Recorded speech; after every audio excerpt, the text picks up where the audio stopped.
Impact of Influence. Covering true crime throughout the Southeast. Hello, friend. Thank you for being here. So grateful that you continue to spend time with us. I am Matt Harris. Seton Tucker's here. And you can find us Impact of Influence on Facebook, the YouTube channel. Impact of Influence is starting up. And best way and easiest way to get to the YouTube channel is to go through the Facebook page, Impact of Influence. And Murdaugh continues. We had Valerie Bearline on last week. This week, the book's called Juror 785, because enough is enough. A tell-all book on how Juror 785 was wrongly kicked off the jury at the Alex Murdaugh trial. Myra Catherine Crosby and Crime and Cask, the people behind the book, and Juror 785. And see, we've been saying, what do you want us to refer to you as? Because you've had multiple names, but the name is out of the bag now. So we should call you Myra or Myra Catherine. Myra's fine. Is it, do people still say, hi, egg juror? Well, nobody that I know calls me the egg juror. I've had people all over the internet. They're quite good at calling me egg juror. I mean, we've been called a lot worse. Trust us. Yeah, so that might be flattering compared to some of the things people say about us. So the book is out. Why did you decide to write the book? Why now?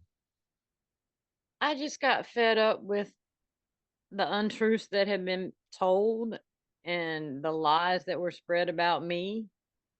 I just got, you get to a point where you want the truth to come out, and I feel like the courts could have done a lot more to get the truth out, and they didn't. Well, because I know you're represented by Joe McCullough. We've had him on our show more than a couple of times. We've had him on a lot. He's one of my favorite guests. And, shortly after, was it during the hearing, he sent something out to the press saying, hey, don't contact her. She wants to remain anonymous. And I don't know if any of this had to do with kind of some doxing that happened to you early on, where some personal information was released by a member of the media. Can you tell us a little bit about that? Well, the information where I was doxed, it's not hard to find a monkey farm, okay? Especially in South Carolina. I mean, not many people, but I had media come to my job. I've had people ride by my house, and it got to the point, I just wanted to be left alone. And at some point I thought that was going to happen, but no, people wanted to continually talk, and they were spreading mistruths and lies, and I just got fed up. I've always said from day one, and Joe McCullough can tell you, it's not up for me to say whether Alex Murdaugh is guilty or innocent. All I've ever wanted was a fair trial, and I didn't believe that he got one. The doxing started right out of the get-go. Once the jurors' information was released, the podcast put it up there and like you mentioned the monkey farm. That's because that's a place of business and that's where you work. So narrowed it down. Mm-hmm. Were people bothering you right from Jump Street, right from the beginning, or did it start later? I couldn't. It had to have been later. I mean, we heard whispers of stuff that was going on. You'll have to excuse me 1 second. My phone is about to die, and I don't want to lose it. That's okay. I've been there. I usually blame my kids for stealing my charger. Okay, it's charging. Okay, sorry about that. Yeah. But oh, no worries. There was whispers around the court that we were doxxed, and at the time I didn't know what doxing meant, and I didn't either. I never knew what it meant before this whole process. I didn't know what it meant, and I was like, what does dox mean? And I mean, there were whispers going around, but it just got to be worse and worse with the stories, and I just kind of got fed up. And the part that got me is, it right out of the bag, like you said, we were doxxed, the entire jury. But that was a violation of the judge's order. So why wasn't anybody held accountable? So let's get to the trial. Okay, as it begins, you gather. As I recall, you guys as the jury wanted to pick a certain person for a foreman, and then the judge said we should have this person. Is that right? Is that am I recalling that right? Well, not exactly. The Okay. first day after we were picked, we were all taken back, and there were two different jury rooms, but we all assembled into the larger one. And Rebecca Hill came in and told us that we needed to select a jury foreperson. And And we so you did. did. We did. And we were all very happy with our foreperson, thought he was a great person, was doing a great job. And then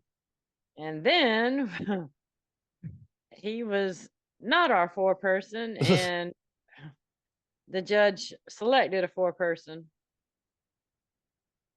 And this is going to be important coming up because this foreperson appears to be good friends with Becky Hill, correct?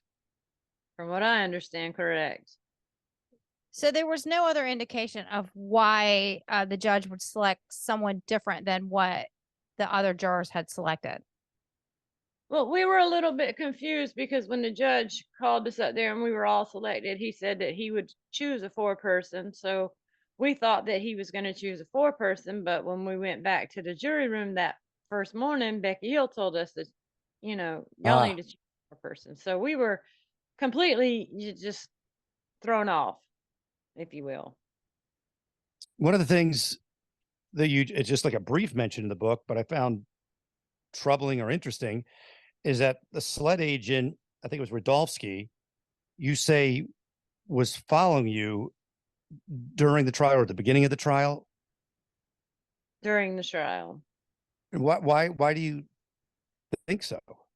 And were other jurors followed, do you think?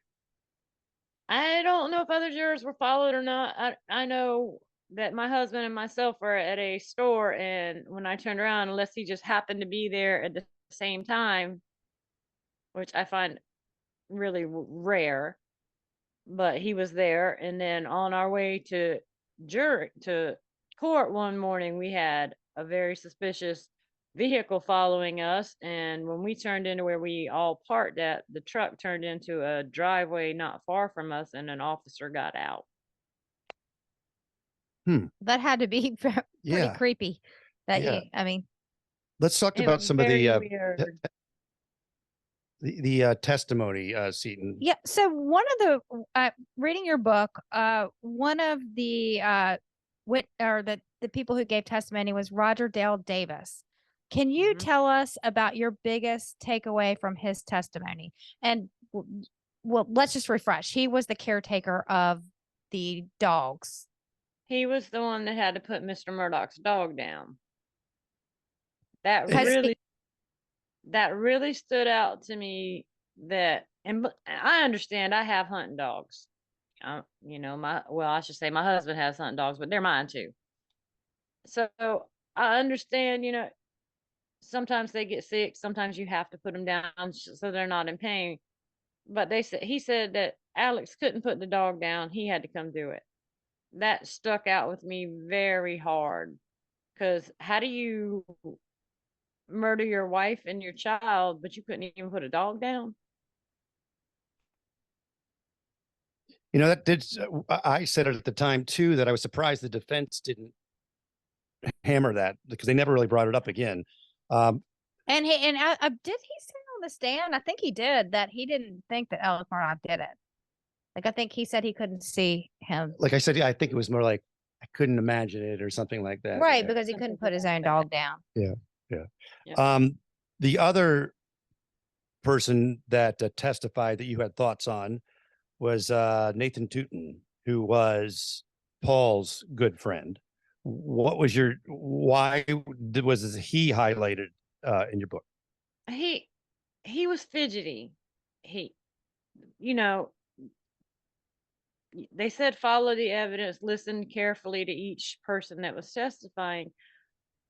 I watched all the people that came up there to testify, and he was fidgety. He never kept a straight face, and he kept trying to look at Alex during the time, like he was trying to.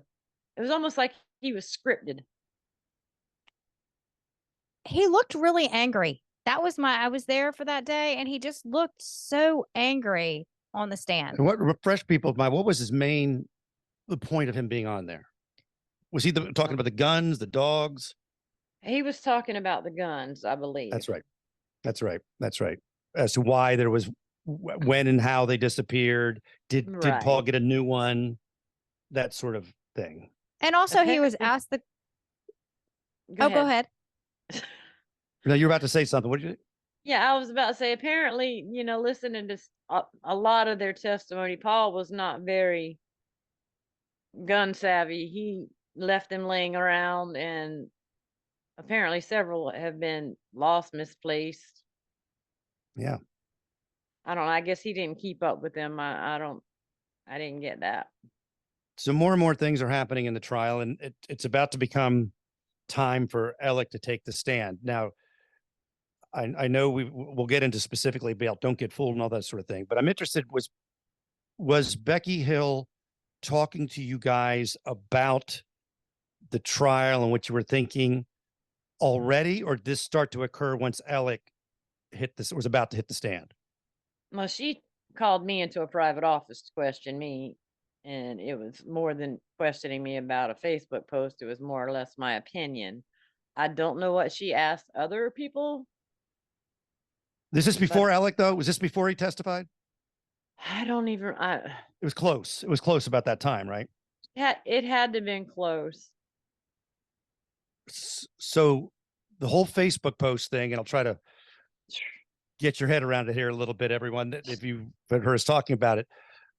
For one thing, Judge Newman said the Facebook post, the fake Facebook post, or whatever happened there, he said had nothing to do with you being taken off the jury. He also said, I should point out, Judge Newman, when he let you go, he said, you've done nothing wrong. You're an outstanding juror. This is not your fault. You've been doing your civic duty. It was nothing but praise. I think he used the word exemplary, right? Yeah. He said you were. I don't good remember juror. what he. I don't remember exact words what he said. I remember he said that he believed that I had been talking to 3 people, or he had word of that, but it was waffled information, and I was totally just taken back. Didn't know what he was talking about. But in the same sense, he told me that by all means I was a great juror. I paid attention or something to that effect. Yeah. And I think I was just dumbfounded. We said that, remember? I remember. So I was there the day that you were dismissed. And I just remembered feeling so awful for you to be brought out in front of everyone on the stand, and how humiliating and probably embarrassing. I mean, you're just a member of the general public. You're not a public figure who was brought out there in front of everyone. Like, what were your emotions when you were up there? What were you able to think clearly? I don't think I was thinking at all. I had just hung up with Becky on the phone, and it was like 10 minutes later is when the judge called me in and dismissed me. What was Becky saying in that conversation? For one, she told me that the Murdaughs had got to my ex-husband. And then she questioned me about, did I think Alex was guilty, or did I think was I thinking he was innocent? And I told her that day that I was still undecided. I had told her point blank that, Creighton's closing was good, but I wanted to hear the rest of it. And she said, well, what makes you think he's guilty? And I told her, I said, well, he was there around the time of the murders because of the Snapchat video. And she said, well, what makes you think he's not guilty? And I told her, I said, well, there's no murder weapon. And she told me to put the guns out of my head. They would never be seen again. Wow. And then she asked me how the rest of the jury was thinking. And I told her I couldn't answer that. I didn't know how they were thinking. And that's when she said, well, if the 4-person would just go in there and take a count, this would be over and done with in no time. And 10 minutes later, you're let go. 10 minutes later, I was dismissed. Okay, I want to rewind just a bit about the Facebook post, or whatever. What word of Walterboro? Becky Hill's word of mouth. Yeah. Yes. Becky Hill claims to have seen a post by your ex-husband, which we now know there's no proof of, never happened. Your ex-husband says it didn't happen, and Becky can't prove it ever happened. She claims your ex-husband was on there saying that you were talking about it and you had made up your Yeah, mind and apparently blah, I blah, got blah. apparently I was getting drunk with him and talking about my opinion on the trial, according to her. And you haven't been drunk with him at least in 10 years, but maybe more. Yeah. Not more than that, but yeah, no, I haven't seen him. We have a child together. I try and keep a civil, conversation if I need to, but we don't see each other. There's a reason we don't see each other. And, when she had told me about this original Facebook post, it freaked me out. When we went back into that jury room or into the courtroom, all I did was scan the audience. I was having a hard time trying to even pay attention to the testimony because I was scanning the audience trying to see if he was in there. Because you've had restraining orders against him. I had So now you 3 suddenly have this thing like he's getting involved in your life again. So that freaks you out. But It there's did. never been any documentation or any proof of any kind. Your ex-husband says it didn't happen, that the Facebook thing happened. I want to ask Well- you this. So do you think that this Facebook post, do you feel like someone was actually actively searching to find a reason to dismiss you? I believe they were. Somebody was. Because tell us what happened next. Like, so there was this Facebook post, then what happens next? Well, after that is when the anonymous email came in that didn't have anybody's name in it or anything else. But according to Becky, she just put 2 and 2 together. Well, she knew I had an ex-husband and she knew I had a rental property and that I worked at a monkey farm. To my knowledge, I don't know if that was in the email. I don't know what was in there, but this happens next. I couldn't wrap my head around it. It's like, okay, the fake Facebook post didn't work. We've got to come up with something else. I never even knew there was an apology post until her book came out. And then I actually saw the apology post when the defense showed up, and I was like, well, who is that? And they said, well, that's your ex-husband. And I'm like, no, I don't know who the hell that is, but it's not my ex-husband. I think I'd know who I was married to.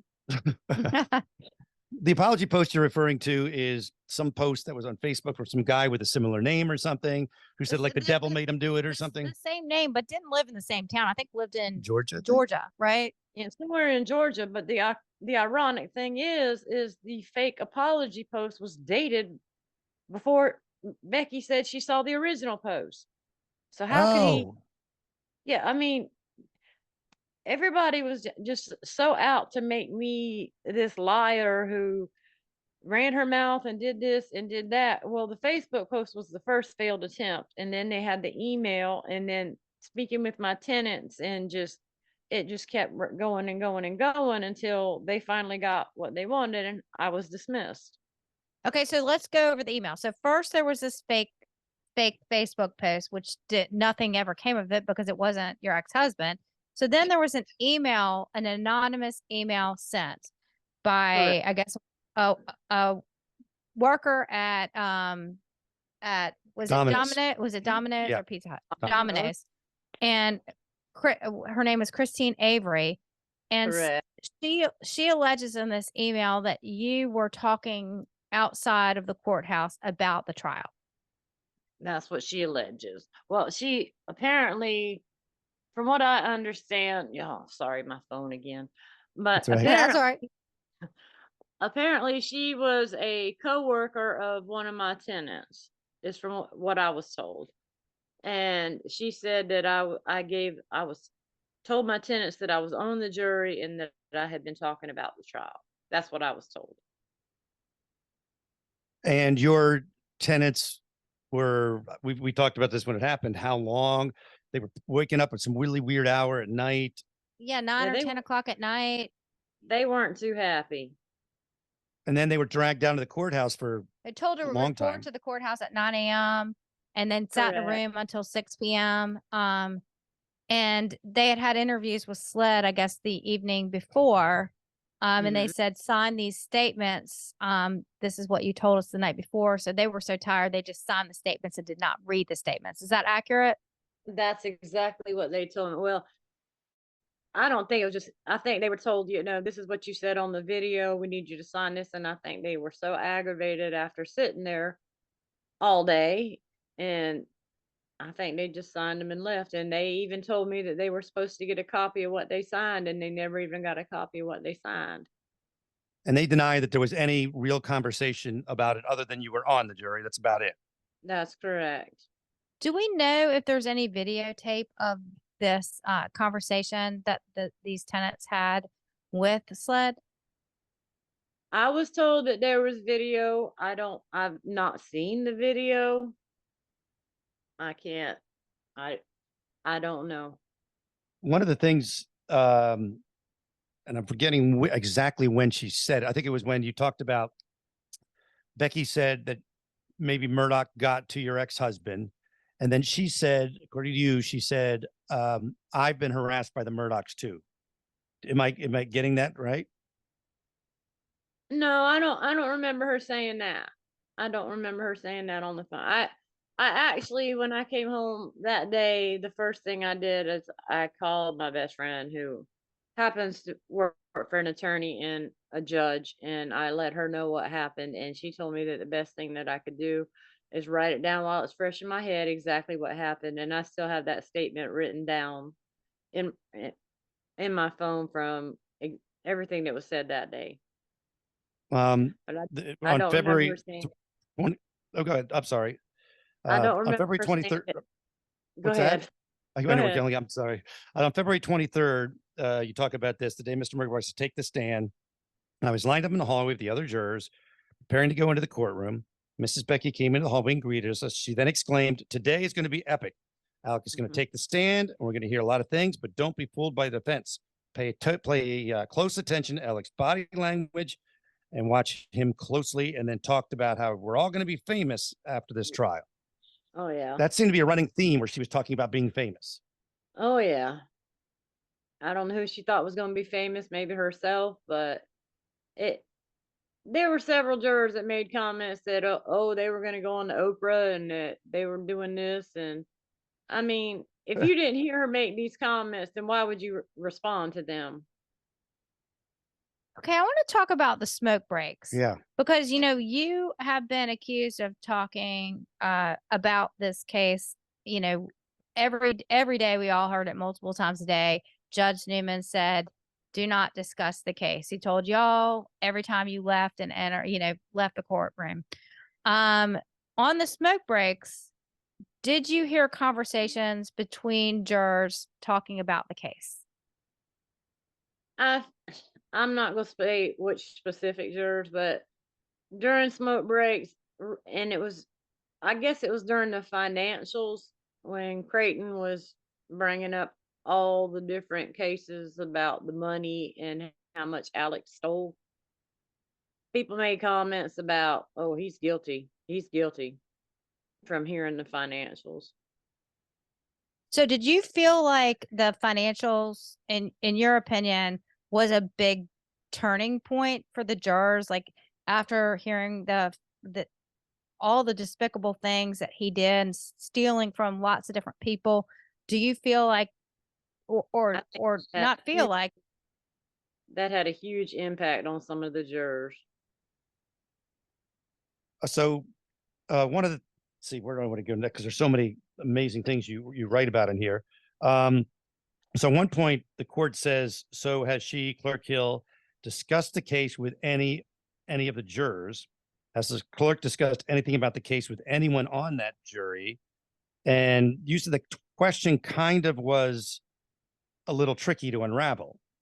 It kind For of you. was, because in my mind, I'm in here, you're questioning me about a Facebook post, and you're asking me, has the clerk, questioned anybody else? Well, to my knowledge, I never saw her come, or saw the bailiff come in and get anybody else and take them out for the clerk to question. I only know she did it with me. So I wasn't thinking as a jury in whole. I was thinking about, well, I never saw her take anybody else out the jury room. Right. So that you're relying to specifically that, as opposed to, have you seen Clerk Hill openly discuss the case with you and other jurors? You would have said, oh, yes, I've seen that. Yeah. Okay. But I'm to say, have you seen her discussing the case with the jurors? I'm thinking, no, she never came and got anybody else. She came and got me.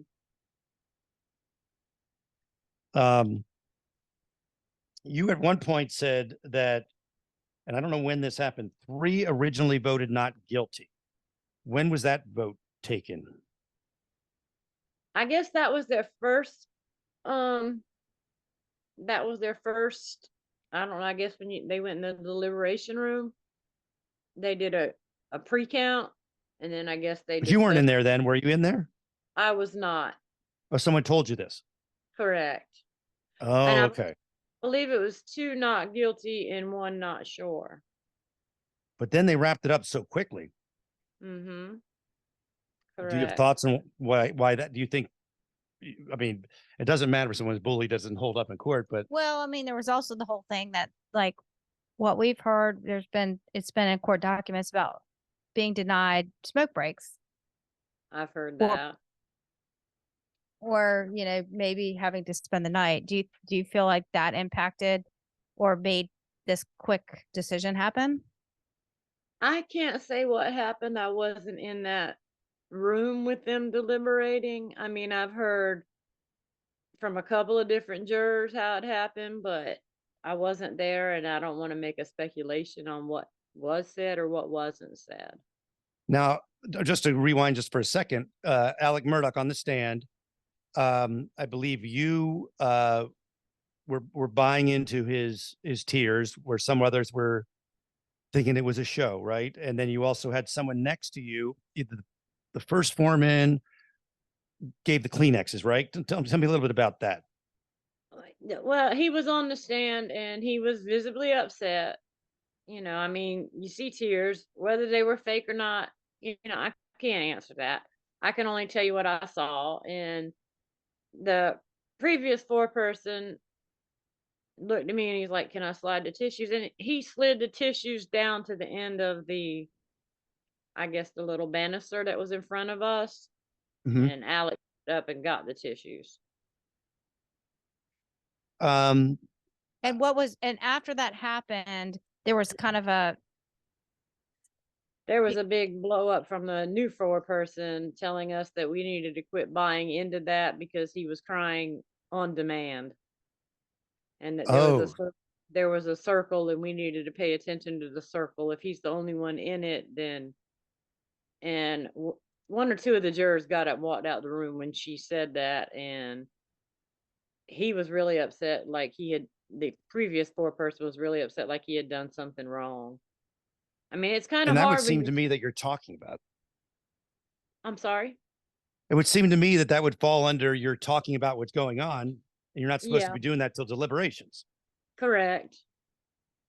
Hmm. Correct. That's people got up and walked out. I Well, just had did you find his testimony believable? Because that seemed to be a turning point in a lot of people's public opinion, that he didn't come across well on the stand, and by just the court of public opinion. What was your thought on that?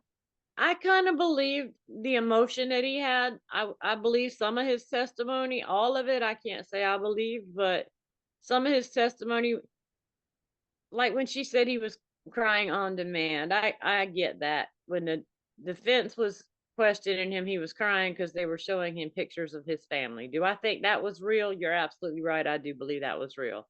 Did he not cry when the prosecution questioned him? No, because they're talking about financials. So, I mean, some of his testimony I did believe, some of it I wasn't quite sure about. And you saw the pictures that we did not, as the general public, see. And one thing I think you said in your book is you can't unsee those. You wish you could. I really do. How did you and the other jurors react to that? A couple of jurors physically got sick seeing them.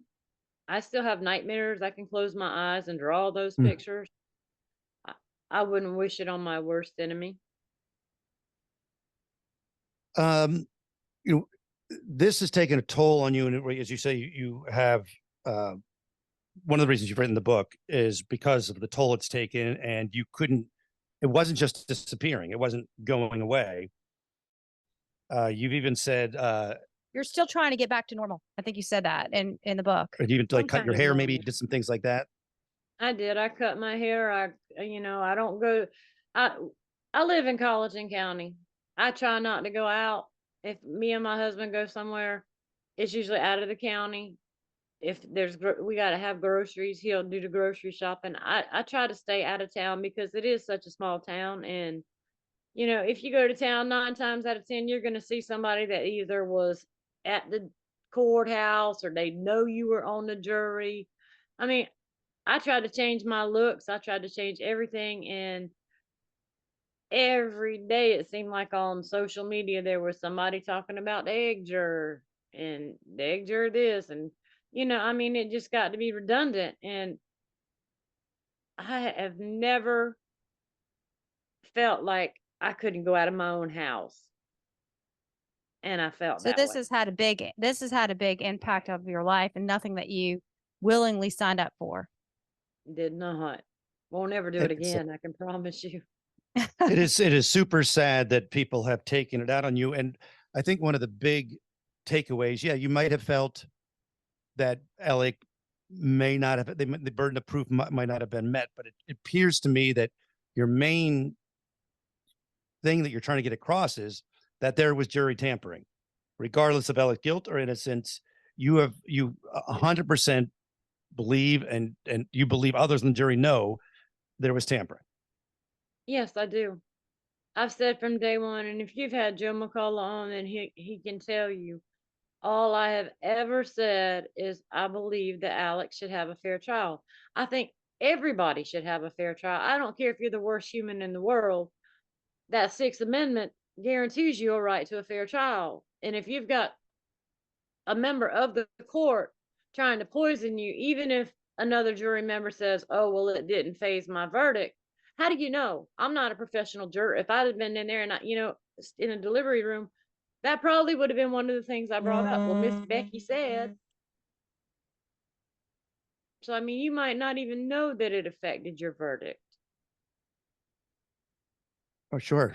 Well, and also, Well, I think it's important for me, I think about, okay, Alex Murdaugh, famous, money, dude. I think, okay, this guy has brought this to everybody's attention, and he is not getting a full investigation. Imagine if you're a poor person, or you are, indigent, or there's no way they're going to investigate that if they're not going to investigate Alex Murdaugh, which I don't believe that they've investigated to the fullest. what I find also interesting is that when they had the evidentiary hearing to delve into these jury tampering issues in Columbia, you drove up to Columbia. You were going to possibly, testify if you could. Now they didn't allow you to testify because they said you weren't a sitting juror.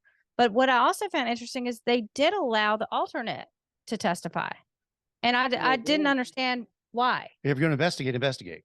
Right, like because you probably were privy to conversation. You were on that jury for almost 6 weeks, right? I was there to the day of deliberations. The day they found him guilty was the same day they sent me home. Wow. Well, I think it is. Wait, before we let her go, I do want to ask one question, because you've said you work at the monkey farm, and I think Judge Newman said, well, I bet you're not excited to get back there. And you're like, no, I love those monkeys. So I just want to hear you tell us about that a little bit. Well, it's people have mixed reactions. It's a monkey farm, but it's a research laboratory where they do different tests trying to come up with cures for such as, Alzheimer's, cancer, different sicknesses. And, some people you treat the monkeys badly. Them monkeys are treated so good and loved so much. It's research, and I love to watch the monkeys. So you love the monkeys. That's so sweet. Yeah, they're kind of like humans. They have the same reactions, I can't explain it.